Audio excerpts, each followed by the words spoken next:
the lovely 5D collective. We love when we're being presented by the ascension energies moments of growth. That is because of being functional adults. So people who are emotionally aware, accountable, and have self-regulation skills are always in a relationship with their inner child, their body stuff, and their mind. The freedom to think things through clearly is because you do not get overwhelmed. So you don't have a window of tolerance, you have a window of welcome. And therefore, you're always an open heart. The open-hearted 3-year-old is a person who knows that love is freedom and joy, thank you, Sadhguru, and that attachment is bondage and misery. So we don't have a 0-1-year-old or attached panicky that needs to attach to source, universe, anything and everything. I do need to share, I'm a 5D mystic in the enlightenment soul age group. So I'm an enlightenment person, yes. And that goes way beyond the old soul age group. And it's not something special. It's simply put, integration. Thank you, Daniel Siegel, of the brain. So my left and right mode work really great. And when I'm manifesting, I know exactly how it works by staying grounded, though.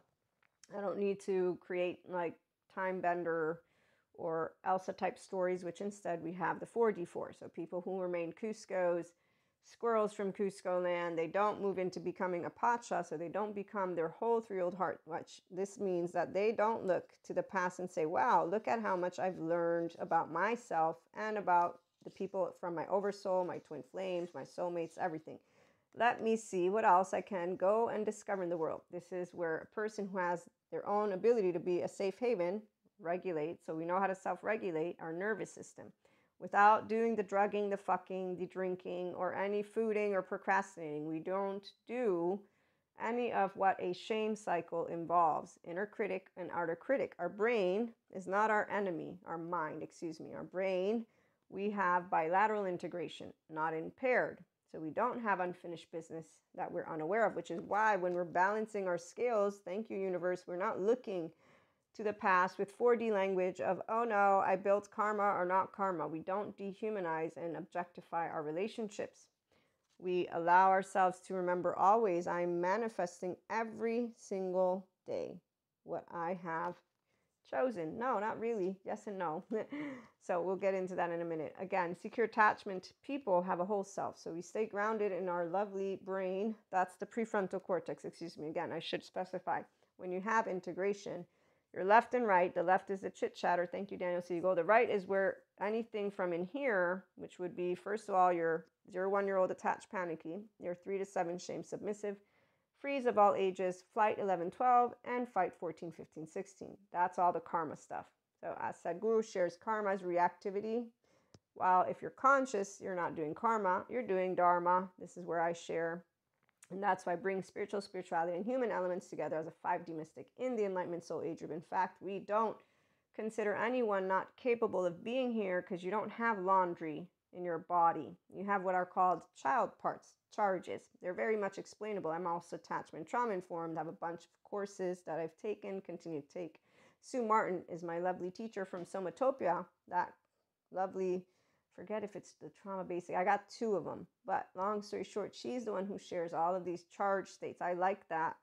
She shares it that way because when you just say the child parts, doesn't really give the full knowledge of it. But then again, here's the knowledge. Attachment. If you meet people who are not securely attached, they will be like Cusco.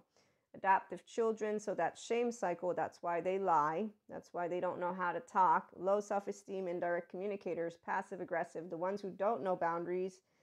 A healthy boundary is a conversation, not you blocking me, unfriending me, or doing any of what we see the cancel culture doing. In fact, that's all emotional immaturity.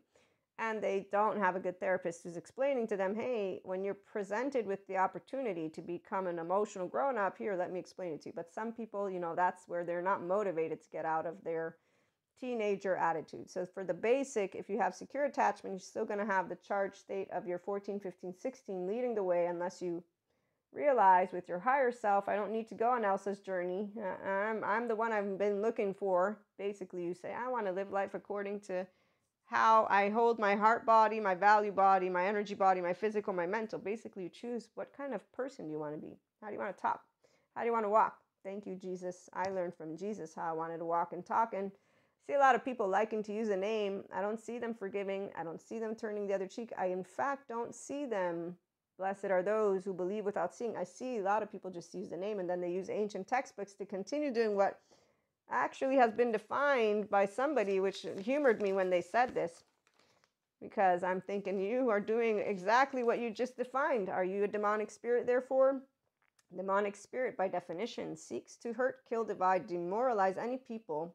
I'm going to think about that one, because I've seen a lot of people use Jesus' name and continue to cast stones. That's the other part. I learned as a teenager that I was casting stones when I used the word good and bad, and then I thought, wait a minute, but I was a child. So the grown-ups taught me organization. So as you grow up, thank goodness for the academics who are looking into trying to spread knowledge and share.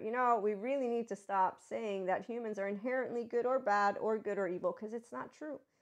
The Michael Stone scale, 1 to 22, all those people in the evil scale, they all need a good therapist. I've surrounded them as a mystic with all the good therapists. Daniel Siegel, Dr. Daniel Siegel, Dr. Stephen Porges, Dr. Basil Vanderkolk, Dr. They don't need to be doctors. If you go and look at their research and everything they're doing, is amazing. In fact, I wouldn't be here without them.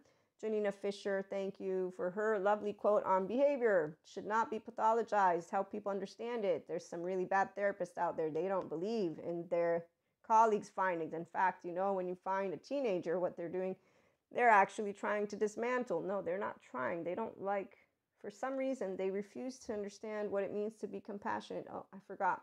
They have impaired bilateral integration. Yes. So when people don't have access to their inner world, they lead based on cognitive dissonance, structural dissociation. There's a lot of things I could say, but I'm not going to. All I'm going to say is there's no demons. Thank you, Patrick McNamara, a neuroscientist who gets interviewed. And he shows there's a fear receptor in the brain. So your brain is something that you would want to learn about, and a lot of people don't. So I learned about the brain. I'm still learning about it, and relationships. It's beautiful when you have bilateral integration, because you know what your right mode does. So again, all the stuff that comes up, window welcome, here's the 5D collective.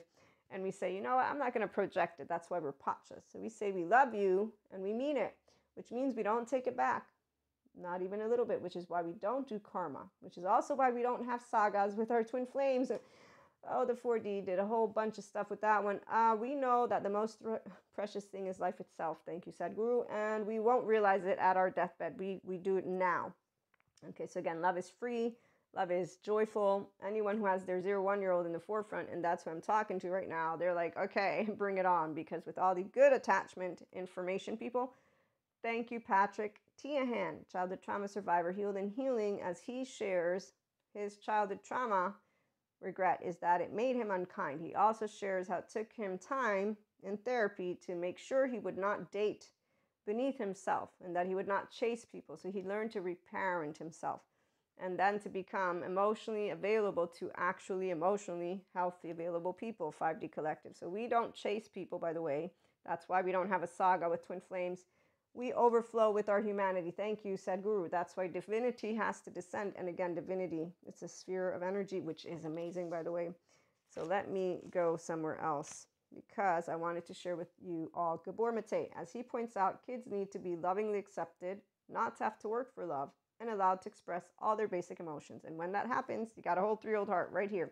So we are okay with people. We don't need to reparent ourselves, and we don't say yes to when we meet a Cusco. We will say, you know what, I want to talk about the lack of clarity you're bringing to me right now, because you might be undecided and you might have options, but we can work on this together, because that's what people who love each other do. We don't need to go through any kind of drastic transformation. We can address those fears together as a family, because that's what family is. So in all of our 5D relationships, a 5D person is going to always know that we expand our oversoul, because we don't have unfinished business. Emotional awareness, accountability, and self-regulation means that no matter what attachment style of person we meet, no matter what's going on in their life and land, we see you, and we will welcome you, and we will say you're unconditionally loved with your flaws and imperfections, because I'm just as flawed and imperfect as anyone. And as a 3-year-old, I can be really annoying, and I'm passionate, I'm stubborn, and all the beautiful things that we bring to each other. So let's make more friends.